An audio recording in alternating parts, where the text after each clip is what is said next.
Bumulwak ang tubig sa bahaging ito ng Santa Maria Street, corner Coral Street sa Tondo, Maynila kahapon dahil sa nasirang tubo ng Maynilad. Kaya nagsasagawa ng pressure management at leak repair work sa mga major pipeline ang water concessionaire. Kailangang makontrol ang pagtagas at maibalik ang serbisyo sa lalong madaling panahon. Kanya-kanyang salok ng tubig ang mga residente. Ang iba, naligo na sa kalsada. Ayon sa Maynilad, nagkaroon ng emergency pipe breakage sa pangunahing water pipeline nila sa Santa Maria Street, corner Coral Street. Dahil dito, nakararanas ang ilang customer sa mga bahagi ng Maynila ng low pressure hanggang sa walang tubig. Apektado rin ng water service interruption ang mga barangay sa Las Piñas, Parañaque at Pasay.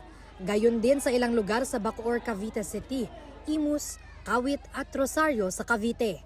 Ayon sa Maynilad, inaasahang aabot ng alas 11 ngayong umaga ang pagkukumpuni sa nasirang tubo. Maliligo pa uli sana yung isang anak ko eh.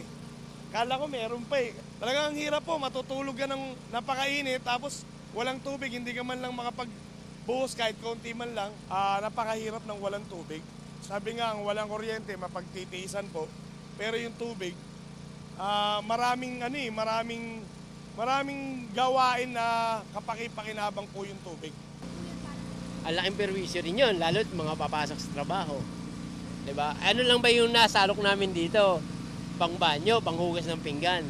Tamang buhos lang na mapreskuhan lang, lalo't mainit ang panahon ngayon. Titiisin na lang, ganun talaga.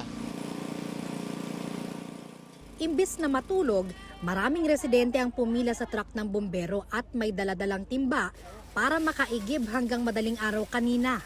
Kasi nagtsatsaga kami kasi wala kaming gagamitin. Siyempre nakaka-perhisyo na wala kang magagamit, nakakainis. Hindi ho nakakahugas ng pinggan, siyempre nandoon, nakataimbak lang.